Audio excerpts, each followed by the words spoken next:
세계 경제가 이제 중국을 중심으로 해서 이제 많이 발전을 했었죠. 이제 중국이라는 나라가 발전을 안 한 상태에서 이제 발전을 하게 되고, 그러니까 이제 공장들이 이제 중국에 들어서게 되고, 값싼 임금을 통해서 그렇게 이제 계속 돌아가게 되고 그렇게 하는데, 이제 중국 경제가 아무래도 구조적 모순이라고 하는 것이 어쨌든 사실은 이제 경제가 지금까지 물론 뭐 앞으로 뭐 어떻게 될지는 다 봐야 되겠지만 그래도 지금까지 경제가 가장 번영할 수 있었던 것은 아무튼 현재까지는 이제 자유시장 경제의 논리를 그대로 성실하게 이행을 했을 때만이 가능했는데, 중국은 아무래도 이제 그 정치 체제가 공산당 일당 독재가 되고 하다 보니까 경제도 상당히 이제 뭔가 자연스럽게 가기보다는 이제 그 잘 나갈 때는 이제 문제가 안 되는데요. 그 일단 정치 체제, 그러니까 이제 지금 현재 이제 시진핑이나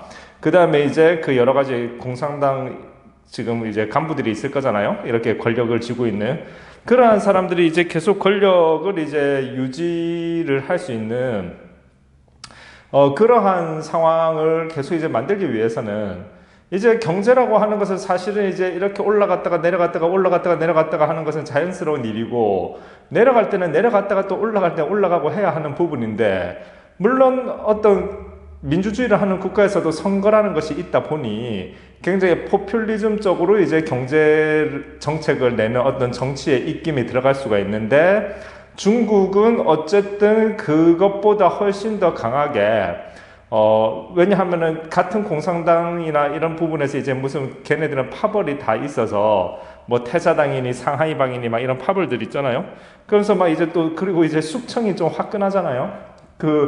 그렇게 되다 보니까 그 계속 이제 자신의 어떠한 그 권력의 어떠한 그 정당성을 유지시키려다 보니 이제 경제가 자연스럽게 이제 하강 좀 뜨거워졌다가 다시 좀 차가워졌다가 또 다시 뜨거워지는 이러한 부분을 견디지 못하고 계속 뜨겁게 이제 가야 된다라는 부분들, 그것을 그렇게 하기 위해서 이제 그냥 어떤 정부가 큰 정부로서 개입을 한 정도가 아니라 아예 그냥 통계치 자체가 맞지 않는 그러한 부분들에 대한 우려가 많이 나오고 있죠. 예를 들어서 중국은 각 성들이 있는데 그 성의 어떠한 그 각각의 발표한 경제 성장률과 전체 실질적으로 산출한 경제 성장률이 서로 차이가 나더라라고 하는, 예를 들면 그러니까 그런 부분들도 있고, 뭐 저기 중국에서 발표하는 경제 성장률은 사실 누구도 쉽게 믿지를 않고, 그러려면 어떤 이제 막 전기라든가 이제 여러 가지 물류라든가 이런 게 움직여야 되는데 그러한 흐름을 보았을 때는 요즘 위성 사진에 다 잡히잖아요.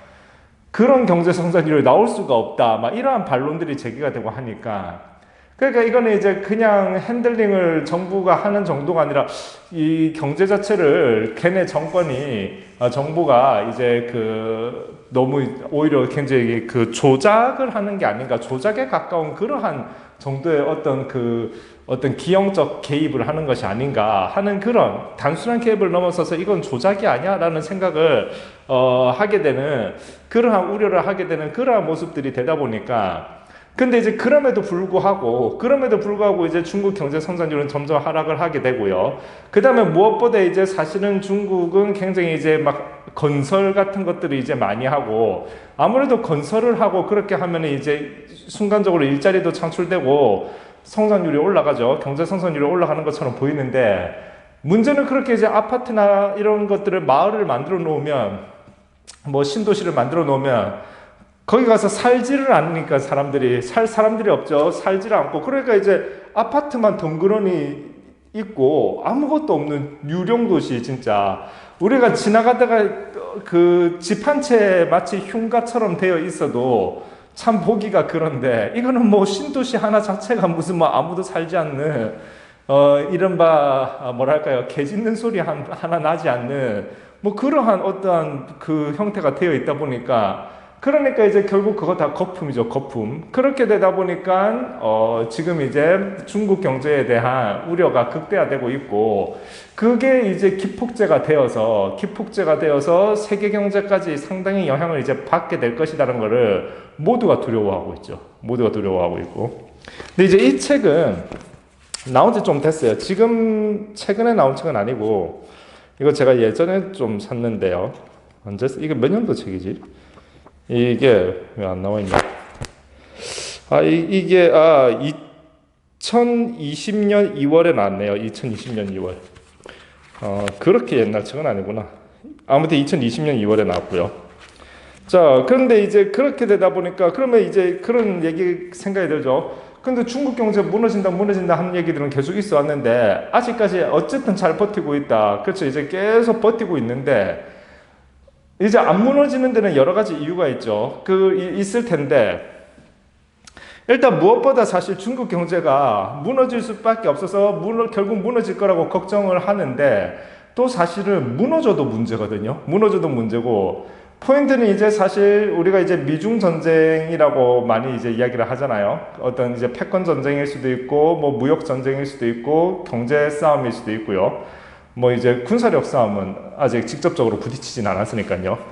그런데 문제는 사실은 미국에 있는 수많은 어떠한 기업들이나 자산을 운용하는 사람들도 중국을 끼고 사업을 많이 했고 중국에 투자되어 있고 어쨌든 중국 경제로부터 자유스럽지가 않으니까 그러니까 강 건너 불구경하듯 할 수가 없고 그렇게 되다 보니까 지금 사실은 중국의 이 어떤 경제 붕괴는 전 세계를 긴장하게 만드는데요. 그러니까 이게 지금 붕괴돼서는 안 되는 입장은 중국 공산당뿐만이 아니라 사실은 거기에 이제 맞물려서 사업이 이제 들어가게 된 그러한 그래서 사실 이제 미국 월스트리트 어떤 그런 월스트리트 출신들 그쪽에서 이제 일하는 또 어떤 거기에서 이제 큰 자금을 굴리는 이제 투자자들도 중국 경제 이미 중국과 너무 이제 긴밀하게 어떠한 그 경제적으로 엮이는 형태가 많이 있다 보니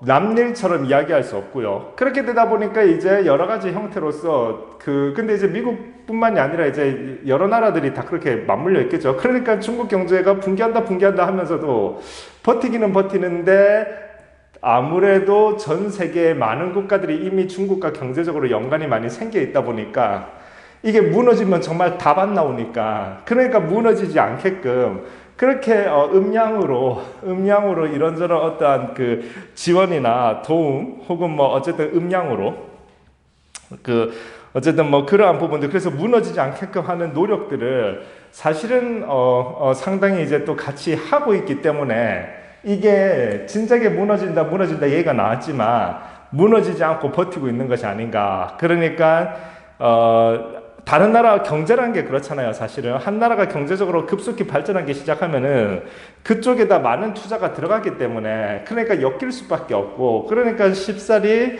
니네 무너지든 말든 우리는 구경만 할래 이러기가 어려우니까 그러니까 이제 그러한 부분들, 그러니까 이제 경착륙을 피하고 이제 연착륙을 최대한 시키려는 노력들이 같이 행해지다 보니까 그러니까 이제 더 이제 버텨나가는 게 아닌가 하는 그러한 생각을 해보는데요.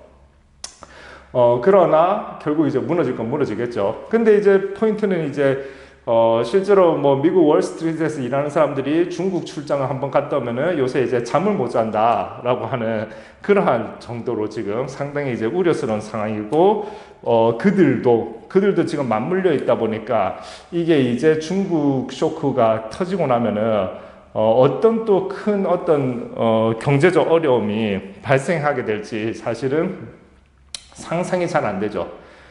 자연스럽게 잘 넘어가 주면 좋겠는데 그럴 수 있을지 없을지 지금 이제 어쨌든 그 시시각각 그 상황은 아마 다가오고 있을 겁니다.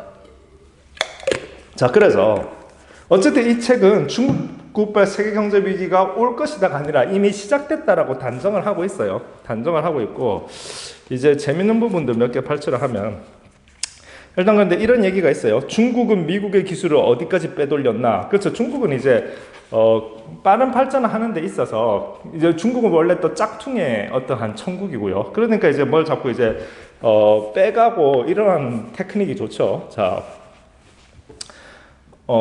미국 학계도 근데 이 책이 참 대담 형식으로 돼 있거든요. 그래서 사실 대담 형식으로 된 책을 제가 그렇게 선호하지는 않는데, 근데 어쨌든 대담 형식으로 돼 있는데, 그래서 이제 이 미야자키라는 사람하고 타무라라는 사람하고 서로 이제 대화를 주고받는 겁니다. 근데 이제 그리고 참 이 책은 읽어보면은 상당히 근데 대담 형식으로 된 책을 제가 선호하진 않는데 이 책은 재밌었어요. 그러니까 뭔 말이냐면 이 막상 이걸 읽어보니까 우리가 중국 경제 어렵다, 중국 경제 어렵다 이런 얘기 많이 하는데 그거는 그냥 이제 막연하게 듣는 얘기잖아요. 근데 확실하게 이제 이런 책을 이제 읽어보니 근데 이게 또 하필이면 대담 형식으로 되다 보니까 이 주고받는데 이 얘기들이 이 좀 뭔가 느낌이 오잖아요. 근데 이게 상당히 긴밀하다. 그래서 이 책이 마치 읽어보면은 뭔가 굉장히 긴밀한 어떤 긴장감, 이 뭔가 쪼여주는 느낌 이게 있습니다. 쫄깃쫄깃한 느낌이 좀 있어요. 이게. 자, 그래서 발췌한 부분을 한번 보면 이런 거죠. 자, 미국 학계도 중국에 오염되었어요. 싱크탱크가 먼저 오염되었고 대학까지 오염되었죠. 그래서 줄곧 기회를 노리던 것이 친중파 언론인의 대표격이었던 조지 워싱턴 대학교 교수 데이비드 샴보였습니다. 그가 중국에 속았다고 말하기 시작했어요. 그러자 마이클 필스 버리는 데이비드 샴보를 흉내낸 듯한 말을 하기도 했었죠. 그 복선으로는 중국이 전 세계에 걸쳐 운영하고 있는 공자 학원을 의심하며 배척 운동을 벌인 걸 들 수 있어요. 뭐 그렇다는 거고요. 자, 그 다음에 또 이런 부분 한번 읽어볼게요. 타무라가 이야기합니다. 펜스의 연설은 정말로 선전포고였어요. 기술 절도, 무역 불공정 문제와 중국 제조 2025와 관련된 지적재산권 문제, 1대1로 정책에 따른 군사기지와 IT를 이용한 시민 감시 시스템, 즉 오웰리언에 대해서도 비난했죠. 오웰리언이라 하면 여기 주석이 달려 있는데요. 조지 오웰의 소설 1984에 묘사된 전체주의 관리주의적 사회 상황을 가리킨다라고 되어 있습니다. 자, 그 다음에 이제 미야자키라는 사람이 또 이야기를 이어갑니다. 펜스는 위구르 문제도 언급했는데 미국 정권이 정식으로 위구르의 인권 문제를 거론한 것은 처음 아닙니까? 펜스는 위구르족에 대한 탄압을 중지하라고 말했어요. 설상가상으로 미국 의회는 티베트 상호여행법을 가결했죠. 미국인 외교관, 저널리스트, 공무원의 티베트 입경이 허가되지 않는 한 그와 관련된 책임이 있는 중국 관리들의 미국 입국을 허락하지 않는다는 것이 주된 내용입니다. 신장 위구르 자치구의 소수민족 단합에 대한 항의와 연계되어 이 법은 미국 상하원에서 모두 통과되었고 2018년 12월 20일 트럼프 대통령이 서명함으로써 정식으로 성립되었습니다. 그 배경에는 티베트계 미국인 단체, 인도에 있는 달라이 라마 정부 등이 있는데 그들은 미국 의회에 직접적으로 손을 썼어요. 중국의 로비 공작이 심했던 시절에는 위구르족에 대한 의원들의 이해가 부족했습니다. 이럴 때 하원에서는 짐 맥거번 의원이 중심이 되어 초당파적으로 중국의 인권, 법치, 정치범 관련 모니터링 활동을 계속 펼쳤죠.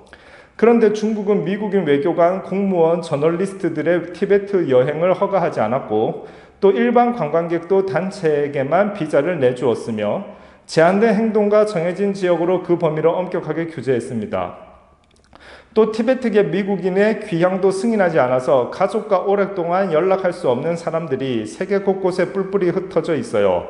그들은 본국과 연락도 제대로 닿지 않는다고 합니다. 외교에서는 쌍무주의가 원칙인 이상 미국인 외교관, 공무원, 저널리스트의 입국을 거부한 중국 관리 및 그 책임자에게는 미국 입국을 승인할 수 없다는 내용의 법률은 초당파적 지지를 받았습니다. 이렇게 미국의 대중정책은 극적으로 변모하고 있어요. 중국을 옹호하려고 하면 비난을 받는 분위기가 워싱턴에 조성된 듯합니다. 중국인을 보면 스파이로 생각하라는 식으로 최근 미국의 중국에 대한 자세가 변화하고 있는 겁니다. 미디어까지 트럼프보다 더 우파적인 자세를 취하고 있어요. 이렇듯 미국 내의 분위기가 전부 반중 태세인데 이런 와중에 GAFA, 가파는 여전히 중국과의 비즈니스를 확장하려고 합니다. 그 가파라 하면 그겁니다. 그 구글, 아마존, 페이스북 또 A 하나가 뭐더라? 그러니까 그런 기업들 지금 미국에 이제 잘 나가는 그런 기업들인데 그 또 A 하나가 뭔지 기억이 안 나네요. 자, 구글은 정보를 검열하거나 차단할 수 있는 시스템을 검색 엔진에 포함시키라는 중국 정부의 요구 때문에 한번 철수했었어요. 그런데 중국용 검색 엔진을 개발한다는 이야기가 계속 나왔죠. 미국 의회에서 문제 삼아서 일단은 다시 중단한 모양이지만 소문이 무성합니다. 중국의 검색 엔진 바이두는 구글을 똑같이 흉내내고 있어요. 구글의 분파인 거죠. 아, 애플. 구글, 아마존, 페이스북, 애플. 자, 애플은 가파. 자, 그 다음에 애플은 아직 중국에 딱 붙어 있는데 대신 아이폰을 제조하는 폭스콘은 트럼프의 요청으로 미국의 공장을 만들었습니다. 그렇게 하면 애플에게 중국은 시장만 남을 뿐이에요. 페이스북 역시 친중적이에요. 지금 이 부분만 봐도 제가 사실 발제 많이 했는데요. 이 부분만 봐도 그 사실은 지금 그 굉장히 뭔가 긴밀하고 굉장히 이게 이 내용을 이렇게 읽어보면은 뭔가 아까 말씀드렸던 쫄깃쫄깃하고 긴밀함이 실질적으로 느껴지죠. 그래서 이 책이 재미가 있는 겁니다. 하나만 더 제가 읽어볼게요. 자, 또 어떤 다른 챕터인데요. 타무라가 이야기한 겁니다. 일본의 경우에도 불량 채권이 이렇게나 많다는 걸 알고 금융시장이 흔들리기 시작한 것은 1990년대 중반 주택금융 전문 회사 문제가 불거지면서부터입니다. 실제로 홋카이도 척식은행이 야마이치 증권이 파산하고 주가가 폭락한 것은 그로부터 7년 후인 1997년이에요. 그러니까 경제가 아무래도 국가 경제가 스케일이 크다 보니까 일본도 97년에 완전히 부동산 경제 확 무너져가지고 진짜 그때 부동산 투자했던 사람들 진짜 잘 나가던 부자들 하루아침에 거지가 되고 이른바 거지 그러니까 굉장히 빚쟁이가 되고 그렇게 되지 않았습니까? 근데 지금 보면 알겠지만 불량 채권이 발견된 게 문제가 됐다라고 했던 게 90년대 중반인데 근데 7년 후인 97년에 이제 그런 일이 발생을 하게 되는 거죠. 그러니까 지금 보면은